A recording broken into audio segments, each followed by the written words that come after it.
이번에 우리가 살펴볼 본문은 시증명의 진참회입니다.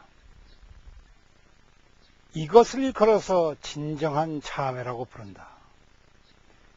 이 말은 언뜻 뒤집어서 보면 이와 같이 얘기를 할 수가 있습니다. 죄라고 하는 것도 이미 죽어 없어져 버렸고 마음이 이미 멸하여 버렸으니 다시 무슨 참회라는 것이 있겠습니까? 바로 이것입니다. 참회라고 할 것도 없지만은 그러나 어찌 그러한 일을 우리가 이미 읊조려서 이야기를 하였거늘 어찌 참회라는 하는 것이 없겠는가. 그래서 그 이름만 다만 참회라고 부른다 하였습니다. 자, 이것은 우리가 앞서서 신수대사의 저 유명한 대승개송을 타파하는 육조 스님으로부터 분명히 그 의지를 찾아볼 수가 있습니다. 육조 스님께서 분명히 이 대승의 큰 법문에 대해서 아주 그 핵심을 들추어서 말씀을 하시게 됩니다. 보리불무다.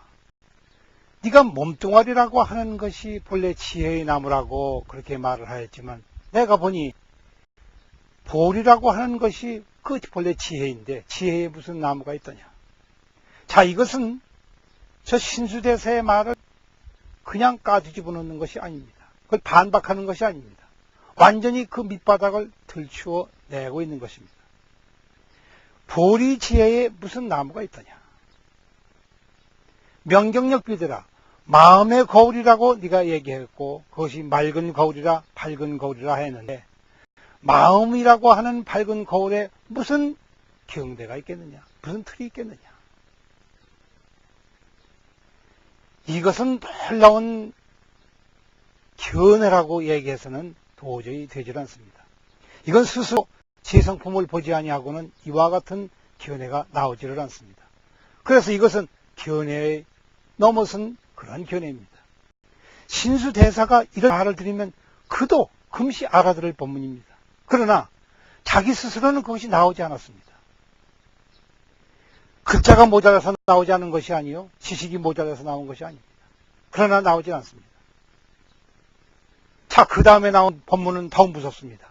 본래 무일무리언을, 본래 한 물건도 없거늘, 한 물건도 없다고 하는 것이 바로 오늘 우리가 얘기하고자 하는 저 시증명의 진참의 그것입니다.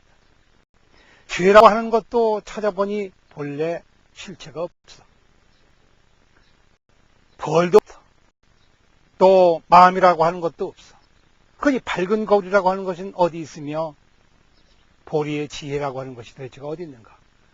지혜가 없을 때의 일을 보리 지혜라고 이름 지었을 뿐이요, 하도 삼덕에 거슬려서 스스로 어두워졌기 때문에 이것을 밝은 지혜라고 부른 것이지 본래 그런 것이 있는 것이 아니다. 이는 마치 맑은 하늘과 똑같습니다.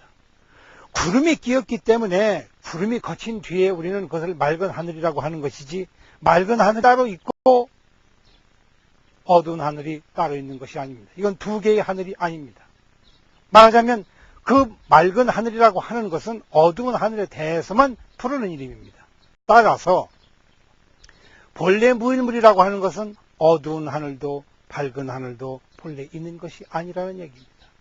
저 죄라고 하는 것도 마음이라고 하는 것도 다만 이름일 뿐이요 실제로 있는 것이 아니더라.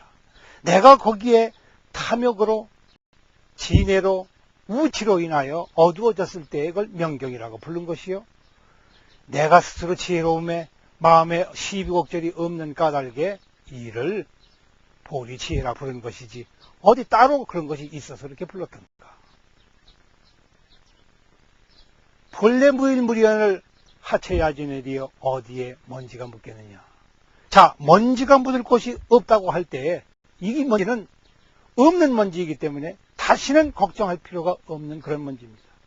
다시는 내가 무엇 때문에 죄를 지었다고 말하는 것인지 무엇을 뉘우쳐야 되겠다든지 이런 말들을 할 필요가 없는 것입니다.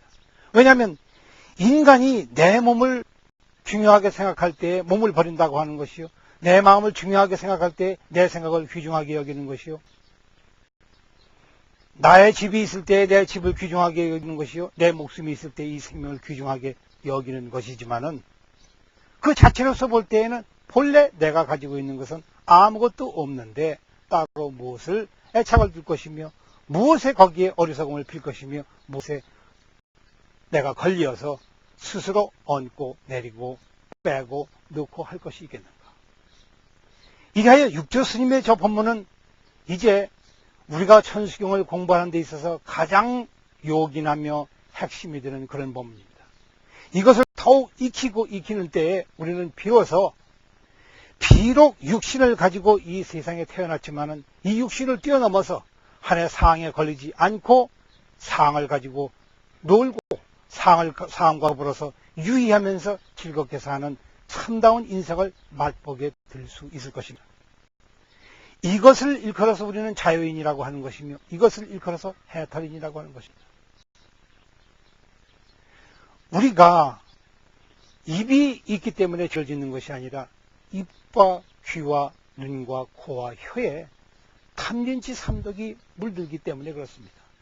이것은 마음을 내가 내어서 그렇게 되는 것입니다. 그러나 이제 스스로 비추어 보건대 저런 것들이 본래 나의 것이 아니요 그 자체도 또한 실체가 있는 것이 아니며, 살생이라고 하는 것이 그 자체가 있는 것이 아니며, 살생을 한다고 하는 마음도 본래 있는 것이 아니며, 그 마음을 참여한다고 하는 마음도 본래가 없는 것이다. 이것을 분명하게 안다고 할 것 같으면 바로 이것을 아는 그 마음 속에는 어떠한 것도 일어나지 않습니다. 이러한 사람은 하루에도 10,000냥, 100,000냥을 쓰면서 도무지 모자라는 법이 없습니다. 이것을 우리는 자가보라고 합니다. 내 집안에 있는 진정한 보배라고 합니다. 어우러서 우리는 계를 얘기하면서 우리는 가지가지 얘기를 합니다. 보통 때에는 말하지 아니하던 고기를 먹지 말거라, 술을 먹지 말거라. 고기를 먹지 말라고 하는 문제도 또 같은 문제입니다. 그 맥락은 똑같습니다. 고기 그 자체가 중요한 것이 아니라 지금 한 발자국 더 나아가 보면 우리의 눈, 코, 귀, 혀가 대상을 보고 사람을 보고 나와 내 앞에 있는 사람들을 볼 때에 마치 사냥감의 먹이를 구하듯이 그를 보고, 부처님을 가서 뵈면서 예불을 할 때에도 복을 얻기 위해서 사냥개가 먹이를 찾듯이 그와 같이 찾아가면서 예불을 모시기 때문에 바로 이것이 고기를 먹는 것입니다. 이것이 바로 술을 마시는 것입니다.